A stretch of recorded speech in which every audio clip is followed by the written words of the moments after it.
Lord of the Mystery Zongo finally drop हो चुका है। एक नहीं बल्कि 2 एपिसोड एक साथ, और जो सिनेमैटिक्स एक्सपीरियंस मिला है वो लिटरली नेक्स्ट लेवल है। एनिमेशन हर एक सीन में अलग ही दिखता है, पूरा स्मूथ और डिटेल्ड। बैकग्राउंड म्यूजिक भी कमाल का काम करता है, हर सीन का वाइब उसके थ्रू फील होता है, और जो एटमॉस्फेयर क्रिएट किया गया है वो पूरे स्टोरी को और भी ज्यादा इंटेंस बना देता है। हाँ, स्टोरी का पेस थोड़ा ज्यादा तेज किया गया है, जिससे कई लोगों को ठीक से समझ नहीं आया कि क्या चल रहा है दुंगुआ में। तो इस वीडियो में मैं अच्छे से ब्रेक डाउन करूंगा इस दुंगुआ के पहले एपिसोड को, जिससे तुम्हें ठीक से समझ में आ जाए इस स्टोरी के बारे में। शुरू करते हैं वीडियो को। उससे पहले अगर तुम इस चैनल में पहली बार आए हो तो सब्सक्राइब कर लेना और वीडियो को शेयर कर देना उनके साथ जो इसको अच्छे से समझ नहीं पाए। तो बिना ज्यादा बात को बढ़ा के वीडियो को करते हैं स्टार्ट। शुरुआत करते हैं इस दुनिया के पावर सिस्टम से। तो ये एक ऐसा वर्ल्ड है जहाँ पर ह्यूमंस को स्पेशल पोशन स्पीकर बियॉन्डर की एबिलिटी गेन कर सकते हैं। अभी के लिए टोटल में 22 पाथवेज है, जहाँ हर एक पाथवेज में 0 से लेकर 9 तक टोटल 10 लेवल है, जिनको यहाँ पर सीक्वेंस बोला गया है। एक पोशन का सीक्वेंस किस लेवल पर है वो डिपेंड करता है, और उस हिसाब से एबिलिटी का पावर लेवल डिसाइड होता है। 9 यहाँ पर सबसे वीक है, और नंबर जितना पीछे की तरफ जाता है उसका सीक्वेंस का पावर लेवल उतना ही ज्यादा स्ट्रॉन्ग होता है। सबसे पावरफुल है 0, जिसको उस पाथवे के लिए गॉड लेवल पावर मिल सकता है। और इन सारे पाथवेज को एक साथ पाथ ऑफ डिवाइन का नाम दिया गया है। इस पावर लेवल को इंट्रोड्यूस करते हुए दोंगुआ स्टार्ट होता है। हमें प्रेजेंट टाइम का एक पिक्चर दिखाया जाता है, फिर अचानक से हर तरफ चर्च बेल्स बजने लगते हैं। एक गॉडली वाइब और बड़ी ही रिच कलरिंग के साथ स्टोरी एक अजीब सी टेंशन क्रिएट करती है। जो हमारा मेन कैरेक्टर है अचानक से अनजानी दुनिया में शिफ्ट हो जाता है, एक डार्क और मिस्टीरियस दुनिया में, जहाँ हम एंटर करते हैं आयरन एज के 5th एपॉक में 28 जून 1349। जहाँ जू अपने आंख खोलते ही देखता है कि उसके डेस्क पर एक डायरी है, उसके हाथों में ब्लड लगा हुआ है और एक रिवॉल्वर भी है। वो घबरा जाता है। इट्स लाइक वो मरने के बाद फिर से रिकवर हो रहा था। उसके फोरहेड में जो बुलेट के वजह से होल हुआ था वो भी धीरे धीरे जाने लगता है। उसे कुछ समझ नहीं आता कि वो कहाँ आ गया। वो खुद के अपीयरेंस को भी नहीं पहचान पाता, और न ही उसे कुछ याद आता है, क्योंकि वो दूसरे किसी के बॉडी में ट्रांसफर हो चुका है, जिसका नाम है Klein Moretti. Klein Moretti nearby मरे हुए कपल विल्च और नाया का क्लासमेट है, और एक हिस्ट्री का फ्रेश ग्रेजुएट है। जू को थोड़ा थोड़ा समझ आता है ये कोई नॉर्मल दुनिया तो नहीं है, और काइंड ऑफ एक पैरेलल वर्ल्ड जैसा है। उसे याद आता है कि वो अपने रूम में नॉर्मली कंप्यूटर में काम कर रहा था, फिर उसने एक लक एनहेंसमेंट रिचुअल परफॉर्म किया, और शायद उसकी वजह से ही वो इस वर्ल्ड में शिफ्ट हो चुका है, जहाँ पर एक अलग ही सिचुएशन चल रहा है। सीन शिफ्ट होता है जहाँ पर कुछ पुलिस ऑफिसर विल्च के घर आए हैं एरिया चेक करने, क्योंकि विल्च और नाया दोनों मर चुके हैं। ये दोनों क्लेन के क्लासमेट थे। पहले लगता है कि जैसे उन्होंने सुसाइड किया हो, लेकिन कुछ साइंस मिलता है जो दिखाता है कि वहाँ पर ब्लैक मैजिक परफॉर्म हुआ था, या शायद एक बियॉन्डर ने खुद को सैक्रिफाइस किया है, जिस कारण कुछ डेंजरस चीज, कुछ बुरी पावर तो डेफिनेटली जाग चुकी है। और अभी के लिए सिर्फ हिस्ट्री के कुछ टुकड़ों से ही सच को समझने की कोशिश कर सकते हैं वो ऑफिसर्स। और लगता है कि इन सब का राज छुपा है क्लेन की यादों में, जो अब टूट चुकी है और जो की यादों के साथ मिक्स हो गई है, क्योंकि उसका बॉडी चेंज हो गया है। दूसरी तरफ हमारे मेन कैरेक्टर को एक डायरी मिलती है क्लेन की, जिसमें क्लेन के कुछ पुराने थॉट्स लिखे हैं। जैसे कि May 29 को उसका दोस्त विल्च क्लेन के पास आया था, और उसने कहा था कि उसके पास एक एंशिएंट नोटबुक है। फिर जून 20 तक उसके दोस्त ने उस नोटबुक की फर्स्ट पेज को पूरी तरीके से समझ लिया था, जो नोटबुक 4th एपॉक से है, जो एंटिगोनस नाम के एक फैमिली को बिलोंग करता है। क्लेन के डायरी के कुछ पेज बाद एक डरावना फ्यूचर मैसेज भी है, everyone will die including me. Klein इस डायरी के मैसेज को पढ़ने के बाद चिंता करने लग जाता है कि आखिरकार उसने ऐसा क्यों लिखा था। बट अभी के लिए क्लेन अपने थॉट से बाहर निकलता है जब उसकी छोटी बहन मेलिसा वहां पर आती है। एक छोटा सा नोट, इसके बाद से पूरे वीडियो पर मैं जो को क्लेन करके बुलाऊंगा ताकि कोई कंफ्यूजन ना हो। Let's continue the video. Klein और उसकी बहन दोनों एक साथ रहते हैं, और मेलिसा का बॉन्ड क्लेन के साथ काफी अच्छा है, लेकिन इस मोमेंट पे क्लेन फुल डिटेक्टिव मोड पर है। उसे पता है कि जो रिवॉल्वर यूज हुआ था उसकी आवाज काफी लाउड है, लेकिन फिर भी मेलिसा ने कुछ भी नहीं सुना, जबकि वो उसके पास वाले कमरे में ही रहती है। क्लेन डिसाइड करता है कि वो एक बार फिर से लक एनहांसमेंट रिचुअल परफॉर्म करेगा ताकि वो वापस अपने ओरिजिनल वर्ल्ड में जा सके। वो घर से निकलता है इस रिचुअल के लिए सारे इंग्रेडिएंट्स कलेक्ट करने। इस नई दुनिया को देखकर क्लेन थोड़ा एमएस भी होता है। जब वो वापस आता है तब कुछ ऑफिसर्स उसे ट्रैक करने लगते हैं, जिन्हें अवॉइड करते हुए वो एक टैरोट कार्ड रीडर के टेंट के अंदर चला जाता है। और क्योंकि क्लेन फास्ट कस्टमर है, उसे फ्री में एक चांस मिलता है कार्ड्स ड्रॉ करने का। वो 3 कार्ड्स ड्रॉ करता है, जहाँ पर 3 कार्ड्स उसके पास्ट, प्रेजेंट और फ्यूचर को रिप्रेजेंट करेगा। वो पहले प्रेजेंट वाला कार्ड ड्रॉ करता है, और जैसे एपिसोड का टाइटल हिंट करता है, क्लेन ड्रॉ करता है द फूल कार्ड, जो उसके नए शुरुआत को सिंबलाइज करता है। तभी वो ऑफिसर वहां पर आ जाता है, तो क्लेन वहां से भी चला जाता है। लेकिन क्लेन अपने प्लान से नहीं हटता। वो घर लौट के अपना लक रिचुअल परफॉर्म करता है, मगर चीजें वैसी नहीं जाती जैसे उसने सोचा था। इस पॉइंट पर चीजें थोड़ी वियर्ड और कंफ्यूजिंग हो जाती है। वो अचानक से एक अजीब सी जगह में खींचा चला जाता है, जहाँ एक स्ट्रेंज लाइट फील्ड वर्ल्ड होती है, एक रेल्म की तरह, जहाँ पर हर तरफ एक ग्रे फॉग है, जिसको क्लेन जैसे चाहे वैसे यूज करता है, just like a game developer. वो एक मीटिंग रूम क्रिएट करता है, जहाँ पर 2 और लोग भी आ जाते हैं बिना उनकी मर्जी के। इस रेल्म में कोई एक दूसरे को क्लियरली नहीं देख पाते, बस आवाज और एक प्रेजेंस दिखता है इंसान के होने का। उन उन दोनों में से एक लोग उन्हें यहाँ पर बुलाने का रीजन पूछते हैं क्लेन से। क्लेन बोलता है कि ये बस एक अटेम्प्ट था, जहाँ पर क्लेन उन दोनों से इस वर्ल्ड के बारे में पूछता है ताकि उसे और भी ज्यादा आइडिया लग सके। यहीं पर हमें बियॉन्डर्स के बारे में थोड़ा और पता चलता है जब ऑड्रे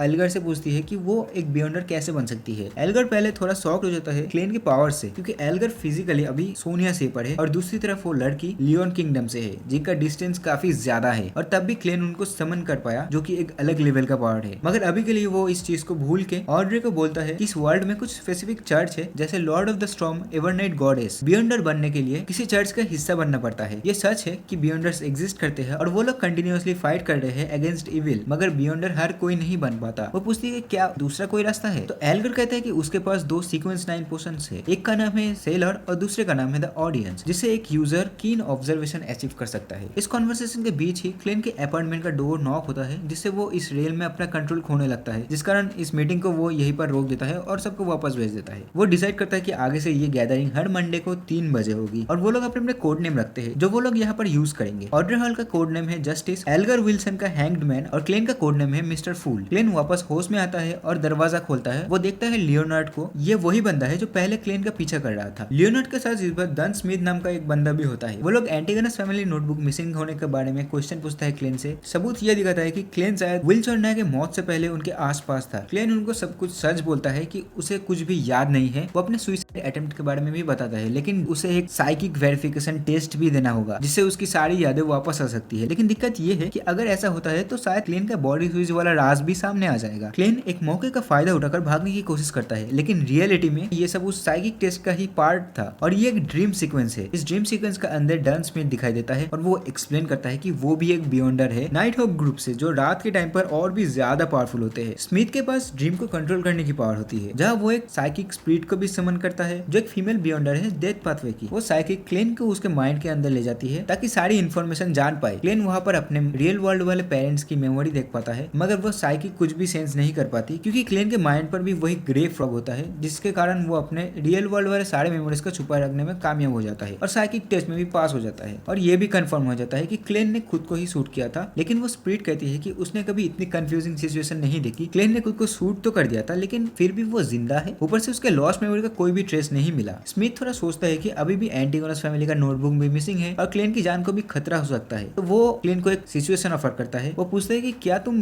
बियॉन्डर बनना चाहोगे, और एपिसोड 1 यहीं पर खत्म हो जाता है। पहले के इस एपिसोड में बेसिकली सब कुछ सेटअप होता है, कैसे हमारा मेन कैरेक्टर एक दूसरी वर्ल्ड में आता है, फिर उसकी मुलाकात बियॉन्डर से होती है और आगे की स्टोरी में जाके वो कैसे उनका ही एक पार्ट होगा। तो आई होप कि इस एपिसोड के रिलेटेड और कोई भी कंफ्यूजन नहीं है आफ्टर दिस ब्रेकडाउन। अगर वीडियो अच्छा लगा हो तो लाइक कर देना, और अगर इसके बाद भी थोड़ा कंफ्यूजन है तो यू कैन कमेंट डाउन, मैं उसका आंसर दे दूंगा। और हाँ, इसके बाद वाला एपिसोड भी मैं कवर करूंगा, तो स्टे ट्यून्ड।